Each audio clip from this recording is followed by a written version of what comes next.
Merci d'être là pour cette présentation du nouveau programme de guitare populaire de l'école préparatoire Anna-Marie Globinski. Je suis Mathieu Boucher, le coordonnateur d'école préparatoire, et je suis accompagné aujourd'hui par M. Sylvain Saint-Onge, qui est le concepteur du programme. Donc, on va vous présenter les grandes lignes de ce programme-là, et ensuite, Sylvain va pouvoir bonifier ce que j'aurais présenté ensuite en partageant l'écran pour que vous puissiez voir des images du programme.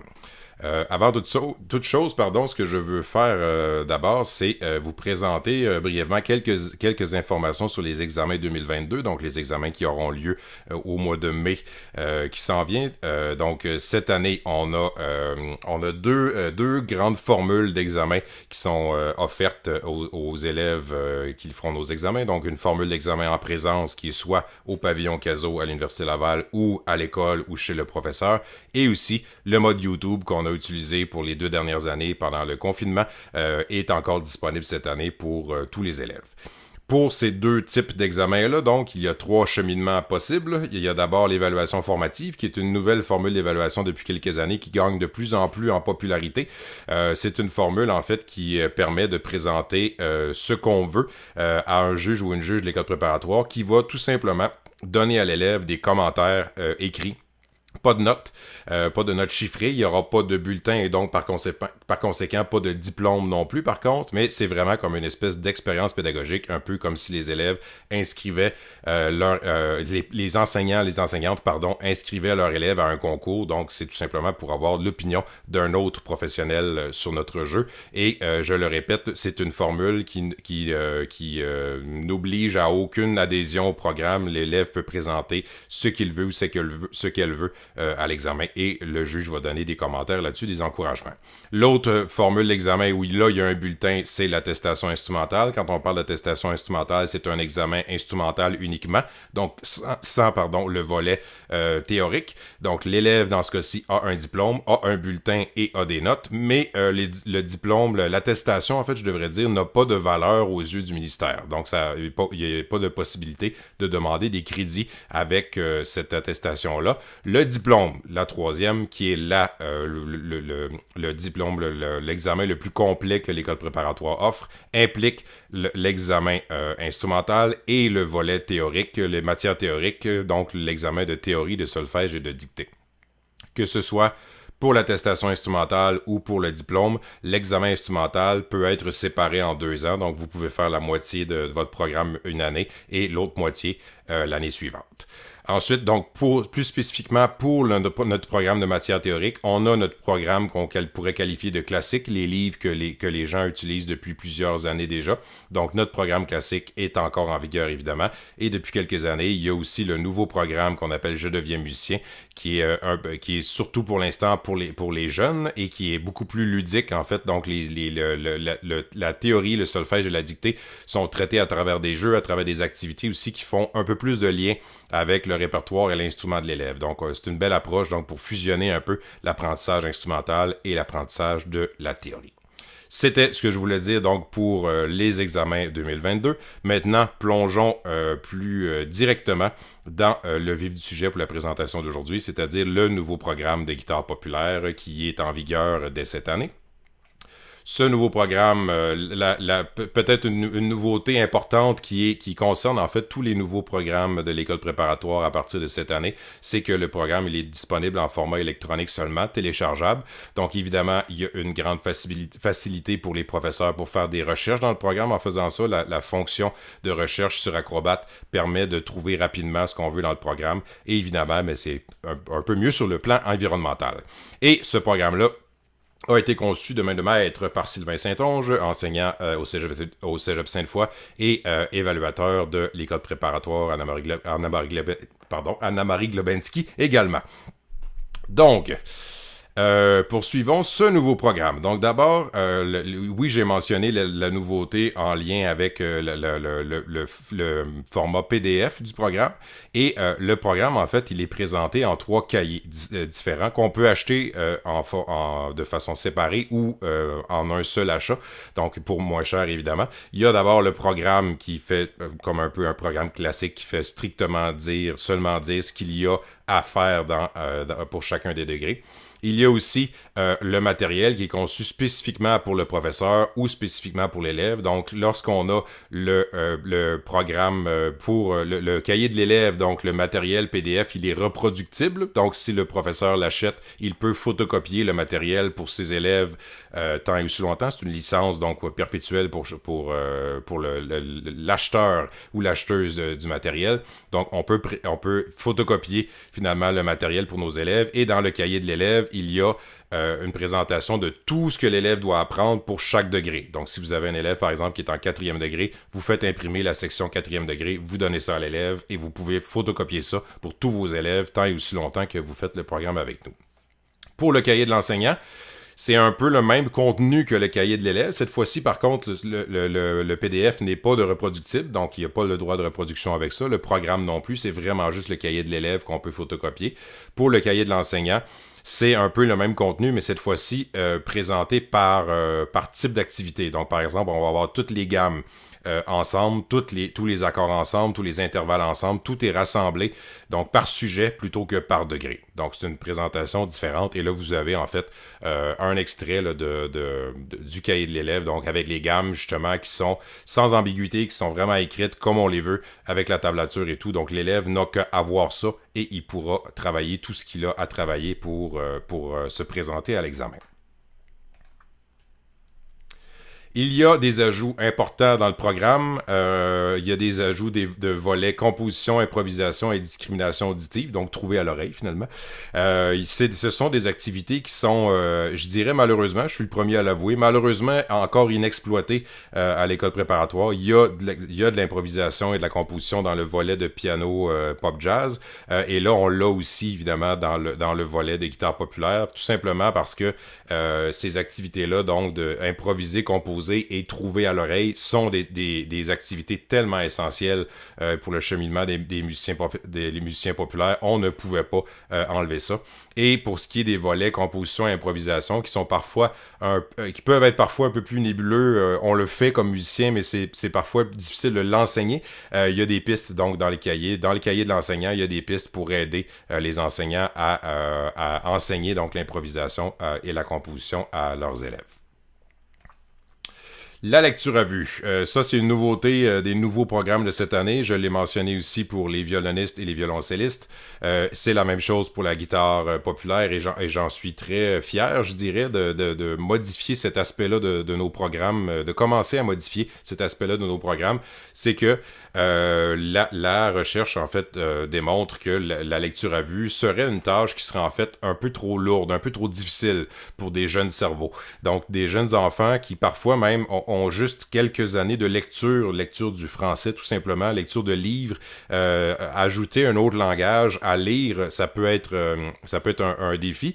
Et en fait, ce qui est surtout un défi pour les jeunes, surtout, c'est que la lecture à vue, comme je le disais, c'est une tâche très lourde. Il faut regarder la partition, identifier la note, il faut penser où se joue la note sur l'instrument et il faut ensuite la jouer sur l'instrument, souvent en plus à la guitare avec le bon doigté, avec le bon coup de pic.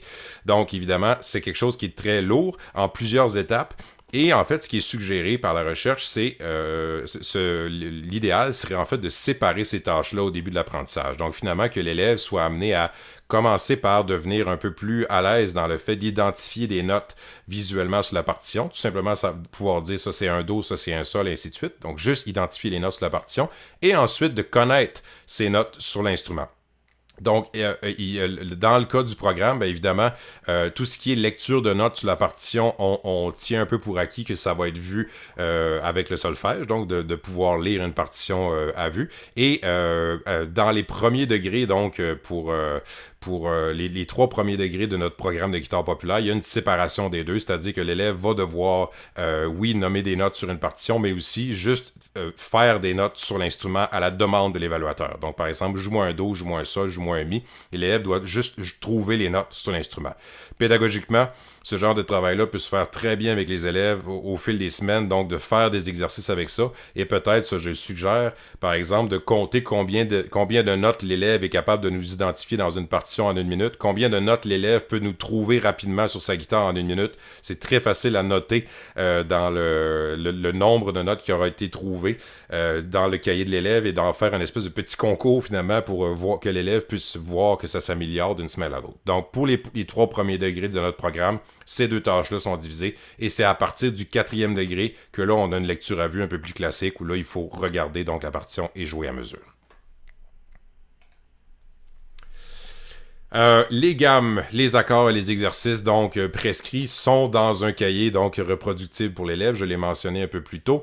L'élève donc a déjà son matériel qui indique comment jouer chaque élément sans ambiguïté. Tout est là pour lui, ce qui n'était pas le cas je pense dans l'ancien programme où là parfois il fallait aller chercher un peu dans d'autres cahiers. Donc là tout est rassemblé, aucune ambiguïté là-dessus, aucune chance aussi, aucune possibilité de suggérer dans le cahier malheureusement dans le programme des cahiers qui pourraient être discontinués éventuellement. Donc là, c'est le matériel d'école préparatoire qui est le matériel officiel à préparer. On va vous présenter de toute façon le cahier de l'élève tantôt. Et finalement, le répertoire en musique populaire évolue beaucoup trop rapidement pour qu'on puisse le fixer dans un programme. Dans tous les programmes classiques, bon, une fois qu'on a classé une pièce de Bach, une pièce de Beethoven, une pièce de Schubert, ces pièces-là restent là. Donc, Bach n'a pas beaucoup produit depuis 1750, donc on n'a pas beaucoup de nouveautés là-dessus. Donc, le répertoire, par contre, au niveau pop, même fixer quelque chose pour cette année nous empêcherait de profiter de peut-être qu'en 2022 il y aura un nouveau hit que tous les guitaristes voudront jouer. Donc évidemment dans le programme, plutôt que d'avoir une liste de pièces prescrites dans laquelle les professeurs doivent choisir, on a plutôt un ensemble de critères. On veut que l'élève ait un répertoire qui répond à certaines caractéristiques et il y aura possibilité pour le professeur finalement de choisir des pièces. Il y a des suggestions. Sylvain a fait une liste de plusieurs pièces pour chacun des choses, pour chacun des éléments, pardon. Mais évidemment, le programme laisse l'ouverture au fait que les professeurs puissent aller choisir une nouvelle pièce qui vient de sortir, mais qui correspond aux critères. Et en ayant des exemples, en fait, donnés par Sylvain, on peut voir à peu près à quel degré de difficulté, quel est le degré de difficulté auquel on s'attend pour chacun des degrés. Et évidemment, les critères guident donc le choix de l'enseignant. Tout en amenant l'élève en fait à explorer plusieurs types de répertoires différents. Ça, c'est quelque chose à laquelle Sylvain et moi en fait on tenait. Oui, éventuellement, oui, l'élève pourra, par exemple, se spécialiser dans le métal, se spécialiser dans le jazz et tout ça, mais on considérait important qu'il fasse quand même un peu le tour du répertoire aussi. Évidemment, l'élève pourra, par exemple, avoir une grosse pièce du style qu'il apprécie le plus, qui correspond aux critères, avoir du répertoire un peu plus facile qui correspond à d'autres critères, mais donc c'est important qu'il explore tout, les riffs, les pièces en accord, le fingerpicking. Donc, on fait un peu le tour de toutes les techniques différentes de musique pop pour le programme. Donc, c'est ce qui conclut ma présentation. Merci beaucoup. Oui, donc on va regarder le programme rapidement. Si tu veux descendre un petit peu, Mathieu, Oui. le programme, ça, c'est vraiment la présentation où on va voir qu'est-ce qu'on exige à chacun des degrés. On va avoir séparément de ça le cahier du professeur, le cahier de l'élève, comme Mathieu parlait tout à l'heure. Donc, le cahier de l'élève, on va voir tous les exercices par degré, cahier du professeur, tous les exercices par sujet. Et ici, là, dans ce document-là qu'on voit, c'est ça. En fait, là, on est dans le. Je peux aller voir les gammes, mettons. Quoi. Bon, c'est ça. Exact. Donc là, on aurait les gammes, on pourrait descendre et voir, dans le fond, toutes les gammes par degré. Rassemblés au même endroit, ce qui fait que si on a plusieurs élèves dans la même journée de plusieurs degrés différents, on n'a pas à aller chercher le livre de l'élève du premier degré puis aller au 4. On a tout à la même place, donc c'est plus facile. On a juste besoin d'avoir notre cahier, puis on peut suivre l'élève par rapport à où il est rendu dans son cheminement. Donc c'est ça, il y a quand même beaucoup de matière ou beaucoup d'éléments en fait là, à travailler à travers les différents degrés. En gros, là, si Mathieu, tu retournes au programme, puis on regarde juste au premier degré qu'est-ce qu'on peut voir là, comme menu au travail. Oui. On va voir que ça commence avec les gammes. Donc, on voit là ici vraiment écrit de façon là, textuelle c'est quoi les gammes qu'on va vouloir travailler. Ils vont être en partition, en tablature et tout ça dans les deux documents qu'on va se servir. Mais ici, on peut voir là, vraiment plus rapidement là, à vue d'œil qu'est-ce qu'on exige. Les accords, on voit quelques positions d'accords. Les exercices techniques vont être en partition aussi. Développement auditif, on voit là qu'est-ce qui est exigé et tout ça. Donc, ça donne une petite idée. Là. Vous voyez qu'il y a beaucoup de sujets qui vont être couverts là, à chacun des degrés.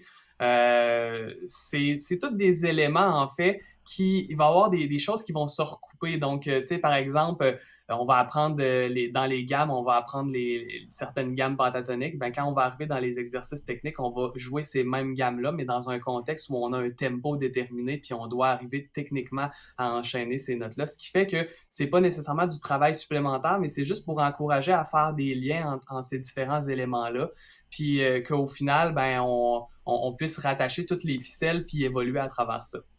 Il y a différents sujets aussi qui peuvent paraître assez rapides à maîtriser, mais il ne faut pas négliger la compréhension parce que c'est là que ça va nous limiter dans le développement. Je prends l'exemple des accords. Par exemple, au premier degré, on a 4 accords à apprendre. Si on considère que chacun des degrés va être d'une durée d'1 an de travail, ben c'est sûr qu'apprendre 4 accords dans 1 an, à un moment donné, on va probablement regarder d'autres entre-temps, ce qui va nous permettre d'avancer plus vite dans les prochains degrés. Mais en même temps, ces 4 accords-là, ben, on va exiger de les regarder pas simplement en superficie, donc pas simplement être capable de jouer la position d'accord ou de savoir comment on positionne les doigts sur le manche, mais surtout aussi de comprendre la construction de l'accord, donc savoir où se situe la tierce, où se situe la quinte dans l'accord, ce qui va faire en sorte que quand on va arriver au degré supérieur et on va modifier certaines notes, par exemple, si je prends un accord de Do majeur, puis qu'à un moment donné dans le programme, je dois faire un accord de Do suspendu, ben si je sais où se situe ma tierce dans l'accord, c'est facile de déplacer ma tierce à ma carte puis d'avoir un accord suspendu 4. Ça va être beaucoup plus facile de comprendre toute cette logique-là si on prend le temps d'assimiler le concept de la construction des accords. Puis ça, c'est souvent loin dans le parcours quand on apprend un peu par nous-mêmes, puis qu'on apprend par Internet, la guitare populaire et tout ça, puis qu'on finit par comme un peu accumuler de l'expérience, mais on a beaucoup de trous à plusieurs endroits à ce niveau-là. Ben, c'est ça qu'on veut éviter dans le programme, c'est vraiment de suivre l'étudiant au fil des années, puis qu'on s'assure, dans le fond, qu'il n'y ait pas de trou dans son apprentissage, puis qu'il n'arrive pas à un moment donné que ça fait 10 ans qu'il pratique, puis qu'il n'a jamais su que son accord de sol majeur 7, il y avait la septième à tel endroit. Donc, c'est ça qu'on veut s'assurer de. Si je peux parler aussi au niveau de l'improvisation, composition, c'est effectivement quelque chose qui est un petit peu plus, c'est un peu plus libre, donc des fois c'est plus difficile à enseigner. Donc là, on va vraiment prescrire le travail d'improvisation, puis on veut pas nécessairement quand on va faire les examens, on veut pas que l'étudiant là soit stressé de faire une improvisation. Donc, on va vraiment baliser son jeu juste pour qu'il approche l'improvisation puis qu'il prenne contact à ça rapidement dans son développement. Donc, on peut voir, par exemple, qu'au premier degré, on va tout simplement improviser avec les 3 premières cordes dans la tonalité de sol majeur. Donc, c'est vraiment prescrit. On va savoir quelle note on veut utiliser. On va pouvoir faire un accompagnement, puis l'élève va pouvoir juste s'amuser avec les notes. Ça va travailler sa synchronisation des mains, l'enchaînement des notes. Puis au lieu d'apprendre quelque chose d'établi, ben ça va changer à chaque fois. Puis c'est le genre d'exercice qui peut être le fun à faire à travers les cours, puis voir est-ce que ça évolue et tout ça. Essayer de travailler à éventuellement cibler des notes qui vont être conséquents avec l'accord sur les temps forts et les temps faibles. Ça va vraiment évoluer tout au long du programme. Ça va devenir de plus en plus précis, de plus en plus complexe, mais ça va vraiment être simple au départ, juste pour que l'étudiant ait un contexte où il se familiarise avec son oreille, son écoute, puis qu'il soit capable de discriminer un peu là, ce concept-là tranquillement. Au niveau du répertoire, bon, mais comme Mathieu le disait, on va avoir des pièces assez libres, mais en respectant un peu certains critères. Il y a des suggestions.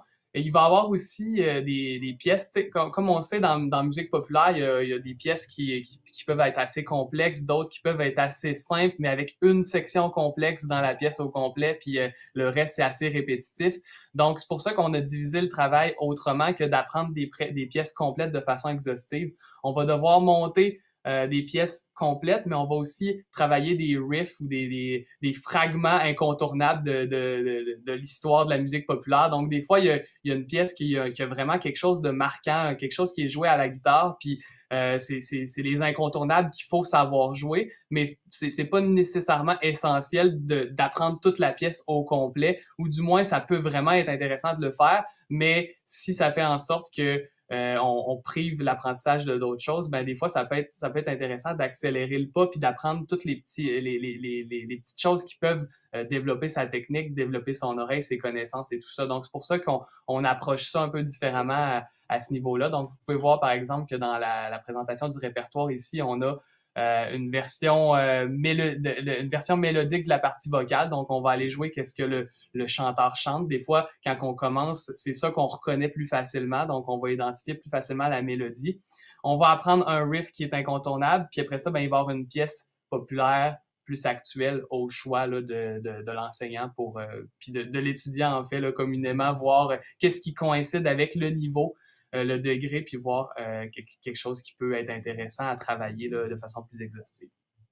Ça va ressembler à ça là, à chaque degré, ça va évoluer, mais les notions, ça va pas mal être ça, les sujets qui vont être couverts à chaque degré, là, si on veut. Donc, c'est ces grands thèmes-là qu'il faut comme démarrer ça, puis à un moment donné, ben ça va être comme facile d'organiser la pratique et tout ça autour de ces différents sujets-là, parce que ça va être répété à chaque année en complexifiant les concepts et tout ça. Puis, je le rappelle, ça va vraiment être important justement de consolider bien ces informations-là parce que c'est comme cumulatif. Au deuxième degré, ben, on reprend un peu les éléments qu'on a vus au premier degré, on ajoute des choses, puis l'apprentissage qu'on va avoir fait au premier degré, nécessairement, va nous avoir permis d'assimiler plus rapidement les concepts vus au deuxième degré et ainsi de suite. Ça ressemble pas mal à ça. Je ne sais pas si vous avez des questions qui vous viennent en tête par rapport à ça. Oui, une petite question. Oui. J'aurais. Premièrement, je trouve ça vraiment le fun, la présentation que vous faites, là. Je trouve que les profs de musique, on travaille trop seul dans notre coin. Mais là, je trouve ça super le fun de partage de tout ça, là. J'ai regardé, survolé très vite le programme, puis il y avait une petite question. Par exemple, moi j'ai un élève qui est intéressé de faire ça, s'inscrire à un examen, mais il est en guitare classique, c'est un monsieur. Il avait déjà joué du piano, puis lui, ça le motive de faire des examens, donc c'est super le fun. Mais c'est ça, il est juste sur une guitare classique. Est-ce que c'est des éléments, par exemple, de tapping ou de bend, c'est des choses comme modifiables en cours de route, là, ou Ben, oui, effectivement, puis on s'était questionné là-dessus, Mathieu et moi, puis c'est sûr que nécessairement faire du tapping, des bends sur une guitare acoustique ou une guitare classique, c'est un petit peu particulier, c'est peut-être plus exigeant, ou du moins ça répond pas nécessairement au même au même univers. Tu sais, on se retrouve à faire quelque chose qui marche pas nécessairement, ou du moins des fois il faut avoir une guitare qui va être qui va être travailler différemment. Le programme, donc, il couvre la guitare populaire. Donc, c'est sûr qu'il y a des éléments qui sont plus adaptés à la guitare électrique, puis il y en a d'autres qui sont adaptés à la guitare acoustique, qu'on retrouve aussi beaucoup dans la musique populaire. Puis, je crois que ça peut être intéressant d'explorer ces éléments-là, d'utiliser peut-être justement une guitare électrique pour aller faire, si c'est possible d'en avoir une, d'en louer une, d'essayer de travailler ces techniques-là quand même pour développer ces aptitudes-là, même si c'est pas ça qu'on fait normalement, parce que ça fait un peu partie du rôle du guitariste populaire d'être capable d'un peu se placer dans beaucoup de contextes. Des fois, on va arriver dans une situation où ça va être de la guitare acoustique qui va mieux marcher. Des fois, ça va être plus un solo de guitare électrique. Donc, être un peu plus versatile, ça va devenir intéressant. Puis c'est pas impossible de travailler ces éléments-là sur une guitare classique ou sur une guitare acoustique, mais c'est sûr qu'on n'aura pas le son souhaité, puis ça va peut-être être moins encourageant dans son développement. Fait après ça, c'est plus une question de choix, de se dire, OK, bon, mais est-ce que je laisse un petit peu sa guitare électrique, puis je retourne le faire sa guitare classique, puis on développe nos aptitudes de cette façon-là. Ça répond à la question? Ben oui, mais est-ce que à ce moment-là, on peut lui faire essayer assurément, mais est-ce que si ça ne s'applique pas parce que c'est une guitare classique, est-ce qu'il est obligé de présenter ça à l'examen ou Ben, c'est sûr que le programme va toujours s'adapter, mais au contexte des pièces qu'on va monter, comme on disait, s'il y a certaines exigences, c'est sûr que si on évalue une technique en soi, ben, ça peut être intéressant d'explorer cette technique-là. Après ça, au niveau de l'évaluation, si ça s'applique pas du tout, ben, si la pièce c'est une pièce jouée à guitare électrique, puis on la fait à guitare classique, ben, c'est sûr qu'au niveau du son, du contrôle, du travail, tout ça, c'est vraiment d'autres choses. S'il y a une pièce de répertoire qui répond à l'aspect technique qu'on voit dans le degré, puis que c'est une pièce qui est jouée à la guitare acoustique ou à la guitare classique, ben, ça va être super à ce moment-là. T'sais. Mais c'est sûr qu'il y en a des arrangements de guitare acoustique où il y a du tapping, où il y a des bends et tout ça. Donc, c'est possible de travailler du répertoire qui utilise ces éléments-là à la guitare classique ou à la guitare acoustique. Donc, ça peut être intéressant de faire une recherche à ce niveau-là pour respecter justement les critères et en même temps toucher à ces éléments-là du travail qui peuvent être pertinents au fil des ans dans un contexte de guitare. Parfait. Juste pour ajouter à la réponse de Sylvain, j'ai juste vérifié, puis c'est à partir du 4e degré qu'il y a du tapping dans le programme technique. Donc c'est sûr qu'après 3 ans déjà de cours, probablement, peut-être plus pour se rendre là. Puis c'est sûr que moi, je dirais du point de vue de la coordination, tu sais, je vois que pour le 4e degré, la technique qui est demandée, c'est du tapping. Si jamais quelqu'un avait, tu sais, voulait vraiment se spécialiser en guitare acoustique, puis ça, ben là, je répondrais qu'il y a toujours moyen de s'arranger, puis dire peut-être prendre une technique d'un autre degré avant ou après de voir. Donc, c'est sûr qu'il faudrait pas que le programme oblige à quelqu'un qui peut pas se permettre d'une guitare électrique de s'acheter une guitare électrique. Mais rendu là, tu sais, c'est sûr que rendu dans les niveaux plus élevés, là, je pense que ça vaut peut-être la peine de dire d'avoir souvent pour notre propre plaisir personnel, on veut avoir différentes guitares pour les différents styles de musique qu'on a à jouer. Mais mettons, si je prends l'exemple du 4e degré, ben il faudra peut-être, quand ton élève sera rendu au 4e degré, Nicolas, on s'appellera puis on trouvera un arrangement là, qui ira dans le sens de l'élève. Là. Parfait. Mais je suis tout à fait d'accord aussi avec évidemment ce que Sylvain dit, l'importance de couvrir large et tout ça. Puis c'est sûr que c'était une limite, un défi et une limite en même temps qu'on avait, que on voulait pas que ce soit un programme purement de guitare électrique ou purement de guitare acoustique. Couvrir le monde de la guitare pop, c'est large. Donc on essayait d'avoir un programme le plus large possible. Puis en cas de problème, ben justement, il y a déjà une flexibilité dans le programme, puis on en aura aussi tant que ça va dans le sens de l'élève, de l'intérêt de l'élève. Les pistes d'accompagnement, comment qu'on fonctionne? Dans ce cas-ci, les examens, ça a toujours été ça, en fait, avec la guitare populaire. Soit qu'il y avait une piste qui était fournie par le prof, donc un CD. C'est aussi possible que le prof assiste à l'examen, que cette partie-là de l'examen, que le prof soit là en accompagnement. Donc, c'est sûr que quand il est question d'improvisation, souvent l'élève, probablement, on va l'entraîner en faisant quelques... probablement en ayant un enregistrement peut-être de quelques enchaînements d'accords que l'élève peut utiliser à la maison pour s'entraîner à improviser. Que ce soit un enregistrement ou que ce soit le professeur qui vient, là, il y a possibilité de faire ça à l'examen. Okay. Étant donné que je viens du classique, les pistes d'accompagnement, je ne dois pas comprendre ce que l'élève va jouer. Donc, il faudrait trouver une façon de couper la partie guitare. Oui, uniquement l'accompagnement, ça existe. Puis juste pour avoir souvent fait les examens de Nicolas, il y avait beaucoup de matériel là-dessus. Là, donc c'est sûr que éventuellement, là, moi c'est quelque chose que je veux ajouter, entre autres non pas nécessairement directement dans le document du programme, mais que les profs de guitare aient une zone ressource un peu là, pour la guitare pop, voir où est-ce qu'on peut aller trouver ces arrangements-là. Sinon, j'oserais dire aussi que c'est sûr que maintenant, c'est de plus en plus facile nous-mêmes de se faire un enregistrement, mettre ça sur un cloud, comme on dit en bon français, puis que l'élève puisse avoir différents runs d'accords pour excusez de mon anglicisme, mais donc de différentes progressions d'accords à différents tempos que l'élève peut avoir des petits fichiers MP3 qu'il peut utiliser à la maison. Donc ça s'arrange, ce genre de choses-là. Mais oui, donc c'est sûr qu'on va s'arranger pour avoir une partie ressource un peu pour les profs là-dessus. Là. Ouais, ok, merci. Oui, j'ai beaucoup d'élèves qui chantent. Puis c'est vraiment ce qu'ils aiment faire. Est-ce qu'ils peuvent présenter, y a-t-il de la place pour ça là, dans le répertoire? Là? Quand ils font l'accord, ils peuvent chanter en même temps, j'imagine? Tout à fait. Puis tu sais, toutes les connaissances théoriques qu'on voit dans le programme, c'est des connaissances qui vont aider au développement de l'oreille, à la compréhension de l'harmonie par rapport à une note de mélodie et tout ça. Donc, nécessairement, ça va permettre à l'étudiant d'être plus en contrôle, plus en confiance sur sa partie de guitare, même s'il a à chanter en même temps de le faire.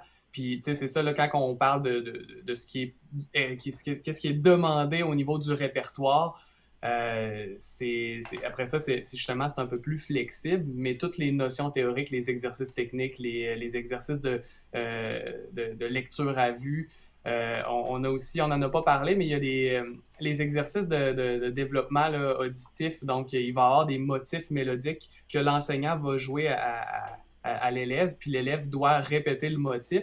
Puis on donne des motifs vraiment prescrits. Donc, c'est, par exemple, au premier degré, il va y avoir 4 motifs. Donc, l'élève peut vraiment associer ce qu'il voit sur la portée, puis identifier un petit peu comme les mouvements.